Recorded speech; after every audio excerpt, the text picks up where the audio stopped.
नमस्कार, जय हिंद, वंदे मातरम। आप सभी विद्यार्थियों का स्वागत है आपके अपने यूट्यूब प्लेटफॉर्म उदय एजुकेशन में। विद्यार्थियों, आज के इस वीडियो में लेके आया हूँ वार्षिक परीक्षा की दृष्टि से इम्पोर्टेंट कक्षा 7वीं का सामाजिक विज्ञान का पेपर, जो कि आपके आने वाले वार्षिक परीक्षा की दृष्टि से वेरी मोस्ट इम्पोर्टेंट और वरदान साबित होने वाला है। तो विद्यार्थियों, इस वीडियो को अंत तक देखें, इसे ज़्यादा शेयर और लाइक करें। मैं आशा करता हूँ इस वीडियो से आपको काफ़ी हेल्प मिलने वाली है। तो विद्यार्थियों, वीडियो को पूरा अंत तक देखिएगा। चलिए बढ़ते हैं पहले प्रश्न की ओर। पहला प्रश्न है, भूगोलवेत्ता अल इदरशी कहाँ का निवासी था? आपको बताना है अल इदरशी कहाँ का निवासी था। अरब, अमीरात, ईरान, श्रीलंका। तो विद्यार्थियों, इसका सही आंसर होगा अल इदरशी है, ये अरब निवासी था, यानी ऑप्शन अ इसका सही आंसर रहेगा। दूसरा प्रश्न है, दिल्ली की सुल्तान इत्तुतमिश की बेटी थी। आपको बताना है इत्तुतमिश की बेटी है वो कौन थी?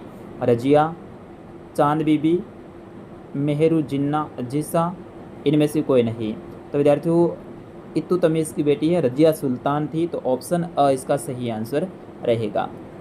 तीसरा प्रश्न है, नयनार संत किसके उपासक थे? शिव, विष्णु, राम, ब्रह्मा। तो अलवार और नयनार आपको पता हो तो नयनार है ये भगवान विष्णु के उपासक थे, तो ऑप्शन ब इसका सही आंसर रहेगा। अगला प्रश्न है, पृथ्वी की सबसे आंतरिक परत कौन सी है? आंतरिक का मतलब है सबसे अंदर वाली जो परत है वो कौन सी है? तो इसमें सही आंसर होगा क्रोड, ऑप्शन स रहेगा। पृथ्वी की 3 परतें होती हैं, एक तो होती है परपट्टी जिसके ऊपर अपन रहते हैं, सबसे ऊपरी जो परत है परपट्टी।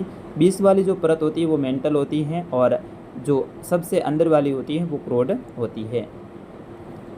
अगला प्रश्न है, पांचवा की सरकार का मुखिया होता है? राज्यपाल, मुख्यमंत्री, राष्ट्रपति, विधानसभा अध्यक्ष। तो विद्यार्थियों, सरकार का जो मुखिया है वो मुख्यमंत्री होता है, ऑप्शन ब इसका सही आंसर रहेगा। और छठा प्रश्न है, रिक्त स्थान की पूर्ति कीजिए, यानी खाली जगह को आपको भरना है। इसमें पहली खाली जगह देखिए, हिरण्य गर्भ नामक अनुष्ठान ब्राह्मणों की सहायता से संपन्न किया जाता था, तो यहाँ पर आपको ब्राह्मण लिखना है। अगला है, भूप्रपट्टी के नीचे जहाँ कंपन आरंभ होता है भूकंप केंद्र कहलाता है। आपको क्या लिखना है? भूकंप केंद्र। अगला है, सहारा रेगिस्तान 11 देशों से घिरा हुआ है, तो इसमें आपको 11 लिखने हैं। और अगला है कि भारतीय संविधान सभी व्यक्तियों को समान मानता है, इसमें आपको लिखना है समान, ठीक है, क्योंकि संविधान की दृष्टि से क्या होता है, सब समान होते हैं, और संविधान हमारे लोकतंत्र का आधार स्तंभ है, ठीक है, तो यहाँ पर संविधान आपको लिखना है। 7वां प्रश्न है, संविधान क्या है? तो देश में लिखित रूप में जो कानून होता है उसे ही संविधान कहा जाता है, जिससे पूरा देश चलता है। अगला प्रश्न है, स्वास्थ्य सेवाओं को कितने वर्गों में बांट सकते हैं? तो स्वास्थ्य सेवाओं को 2 वर्गों में बांट सकते हैं। कितने वर्गों में? 2 वर्गों में। एक तो होता है सामुदायिक स्वास्थ्य सेवा और एक होता है निजी स्वास्थ्य सेवा। तो सामुदायिक और निजी 2 स्तरों में अपन इसको बांट सकते हैं। अगला प्रश्न है, नवा के किन्हीं 3 किसान आंदोलनों के नाम लिखिए। बेंगू किसान आंदोलन, बिजोलिया किसान आंदोलन और नीमू चढ़ा किसान आंदोलन, या फिर अलवर किसान आंदोलन, इस तरह से आप लिख सकते हैं। अगला प्रश्न है, इब्न बतूता किस देश से भारत आया था? तो विद्यार्थियों, इब्न बतूता है वो मोरक्को देश से भारत आया था। किससे? मोरक्को, ठीक है, ये आपको ध्यान रखना, किस देश से आया था? मोरक्को देश से भारत आया था। विद्यार्थियों, वीडियो अच्छा लग रहा है तो आप वीडियो को लाइक और चैनल को सब्सक्राइब कर दीजिए। अगला प्रश्न है, जनजातियाँ किन स्थानों पर निवास करती थी? तो जनजातियाँ घने जंगलों में निवास करती थी, या फिर पहाड़ी और जो दुर्गम स्थान है वहाँ पर निवास करती थी। अगला प्रश्न है, रामचरितमानस की रचना किसने की? आपको बताना है रामचरितमानस की रचना किसने की। तो इसमें आपका जो सही आंसर है वो है गोस्वामी तुलसीदास। 13वां प्रश्न है, मध्याह्न भोजन कार्यक्रम क्या है? तो सरकारी विद्यालयों में कक्षा 1 से लेकर 8 तक के विद्यार्थियों को मध्याह्न के समय, यानी जो रेस्ट होती है उस समय पे जो भोजन दिया जाता है वो मध्याह्न भोजन कार्यक्रम के अंतर्गत ही दिया जाता है, और इसका मुख्य उद्देश्य है सरकारी विद्यालयों में जो बच्चे हैं उनका ठहराव ज़्यादा हो। अगला प्रश्न है, सार्वभौमिक वयस्क मताधिकार से क्या आशय है? तो सभी वयस्क नागरिक जिनकी उम्र 18 वर्ष या इससे अधिक हो उनको मत देने का, यानी वोट देने का जो अधिकार होता है उसे सार्वभौमिक वयस्क मताधिकार कहते हैं। 15वां प्रश्न है, रंजन को इतना अधिक पैसा क्यों खर्च करना पड़ा? कारण बताना है। तो ये आपके राजनीति विज्ञान की बुक है उसका प्रश्न है। 16वां प्रश्न है, कुछ विधायक मंत्री कैसे बनते हैं, स्पष्ट कीजिए। इनके बारे में आपको लिखना है। अगला है, विधायक कौन होते हैं, तो जनता के द्वारा वोट देकर चुने गए प्रतिनिधि जो कि विधानसभा में जाकर अपने क्षेत्र का प्रतिनिधित्व करते हैं, वे विधायक कहलाते हैं। अगला प्रश्न है, हाशियाकरण किसे कहते हैं। 19वां प्रश्न है, साप्ताहिक बाजारों के लाभ लिखिए। ये सप्ताह में एक बार लगते हैं, यहाँ पर ज़रूरत की सारी वस्तुएं एक ही जगह पर मिल जाती हैं। इनके बारे में आपको विस्तार से लिखना है। अगला प्रश्न है, मानव निर्मित पर्यावरण की 4 उदाहरण देने हैं, जैसे कि पुल, सड़क, पार्क। इस तरह से आपको मानव निर्मित पर्यावरण के 4 उदाहरण देने हैं।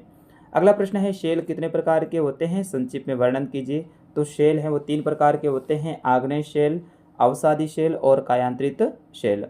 अगला प्रश्न है, वर्षा के 3 प्रकार कौन कौन से हैं, तो सहवनीय वर्षा, चक्रवातीय वर्षा और पर्वतीय वर्षा। तो वर्षा के ये 3 प्रकार होते हैं। 23वां प्रश्न है, ज्वार भाटा क्या है, ये कैसे उत्पन्न होता है। तो समुद्र में जो हलचल के कारण पृथ्वी और जो चंद्रमा के गुरुत्वाकर्षण बल के कारण जो समुद्र में जल ऊपर और नीचे उठता है, उन्हें ज्वार और भाटा कहते हैं। इनमें अलग अलग परिभाषाएं आपको लिखनी है। अगला है, गर्म मरुस्थल और ठंडा मरुस्थल में अंतर बताना। गर्म मरुस्थल गर्म होता है, जबकि ठंडा मरुस्थल है वो ठंडा होता है। दोनों ही मरुस्थलों में वनस्पति विरल होती हैं, यानी कम होती हैं। इनके बारे में आप विस्तार से लिख सकते हैं। 25वां प्रश्न है, वनों से होने वाले लाभों का वर्णन करना है। खूब सारे लाभ हैं, उनके बारे में आपको लिखना है। 26वां प्रश्न है, खनिज किसे कहते हैं, इनका महत्व है वो आपको समझाना है। 27वां प्रश्न है, दलहन और तिलहन से आप क्या समझते हैं। ऐसी फसलें जिनसे दालें प्राप्त की जाती हैं दलहन की फसलें कहलाती हैं, जैसे कि मूंग, मोठ, चवला वगैरह, ये आप बता सकते हैं। जबकि तिलहन की फसलें ऐसी फसलें जिनसे तेल प्राप्त किया जाता है, तो उन्हें तिलहन की फसल कहते हैं। जैसे कि सरसों आप कह सकते हैं, ये आपके तिलहन की फसल होती है, जैसे कि तिल। अगला प्रश्न है, राजस्थान के मानचित्र में इन स्थानों को भरना है। जोधपुर, उदयपुर, कोटा, जालोर और जैसलमेर। और 29वां प्रश्न है, राजस्थान के 41 जिलों के नाम आपको लिखने हैं। तो इस तरह से विद्यार्थियों आपका पूरा पेपर बताया मैंने, और हर विद्यालय में पेपर इस बार अलग अलग बनाए जा रहे हैं। तो आपके सर लगभग इस पेपर में से भी आपके 70 से लेकर 80% प्रश्न है वो सीधे आने की संभावना है, क्योंकि हर सर का दिमाग अलग अलग होता है, अलग अलग तरीके से पेपर बनाते हैं। लेकिन फिर भी जो महत्वपूर्ण प्रश्न बन रहे हैं वो मैंने इस पेपर में शामिल किए थे, और लगभग आपके 70 से लेकर 80% सीधे ही हमारे वीडियो में से प्रश्न देखने को मिलने वाले हैं। तो फिलहाल विद्यार्थियों इस पेपर में इतना ही, मिलते हैं अगले पेपर में। तब तक के लिए मुझे अनुमति दीजिए। नमस्कार, जय हिंद, वंदे मातरम। लेकिन आपसे एक बार पुनः निवेदन रहेगा, आप चैनल को सब्सक्राइब जरूर कर दीजिए। मिलते हैं अगले वीडियो में।